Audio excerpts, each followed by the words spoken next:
Karibu katika darasa la leo, tuangalia uandishi wa wasifu kazi au CV kama ilivyozoeleka. Wasifu kazi, haya ni maelezo yanayotoa taarifa za mtu binafsi zinazojumuisha mahali anapoishi, tarehe ya kuzaliwa, usuli wa elimu, uzoefu wa kazi, ragba, ujuzi, wadhamini na kadhalika. Wasifu kazi hutumika kwa malengo mbalimbali, hasa kuomba ajira au nafasi ya masomo. Muundo wa wasifu kazi.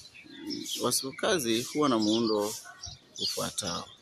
Kwanza kuna kipengele cha taarifa binafsi.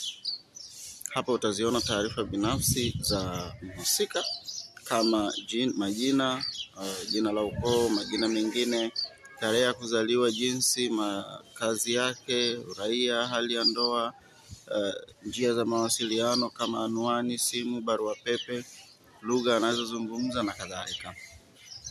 Lakini pia kuna kipengele cha usuli wa elimu. Hapa ataonesha viwango vya elimu alivyonavyo kama unavyoona katika jedwali hilo hapo. Mwaka, kiwango cha elimu, taasisi iliyotoa elimu, lakini tuzo alizopata katika taasisi hiyo kwa elimu aliyoipata. Alafu kuna kipengele cha uzoefu wa kazi.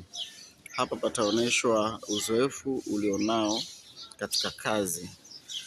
Kwa mfano, mwaka fulani ulifanya kazi shule fulani au taasisi fulani, wadhifa wako ulikuwa upi na mahali ilipo taasisi kama inavyoonekana kwenye jedwali hapo. Pia kuna kipengele cha majina ya wadhamini. Nani unafikiri wanaweza kuwa wadhamini wako katika wasifu kazi unaowasilisha? Utaona katika mfano hapo, Bwana Haidari Hamisi, mkuu wa shule ya sekondari Makumeni, sanduku la posta 01, mtoa Mungu, simu inaonekana hapo na barua pepe. Mdhamini mwingine hapa ni Bi Farida Bakari, afisa maendeleo wa wilaya gani, sanduku la posta wapi, simu na barua pepe. Sasa hapa kuna mfano wa wasifu kazi.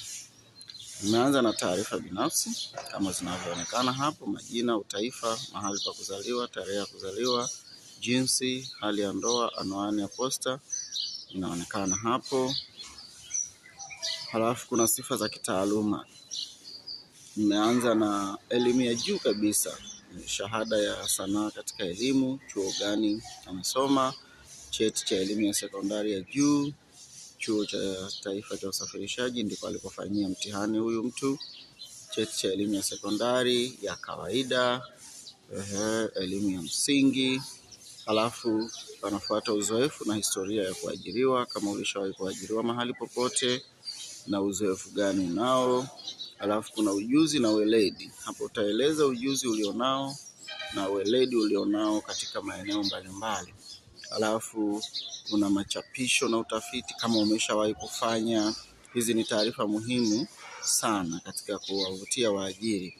Lakini vile vile tunzo na heshima mbalimbali kama umeshawahi kutunukiwa katika maeneo ambako umefanyia kazi utaonesha. Alafu utaonesha orodha ya wadhamini. Sasa kama tulivyogusia pale juu, mdhamini wa kwanza utamuonesha na taarifa zake zote kama inavyoonekana hapo. Mdhamini wa pili pia utamuonesha na taarifa zake muhimu kama inavyoonekana hapo. Kwa ufupi, hivyo ndivyo tunavyoandika wasifu kazi au CV kama wanavyoita katika lugha ya Kiingereza. Karibu sana. Ulikuwa nami Mwalimu Maeda, mwalimu wa Kiswahili.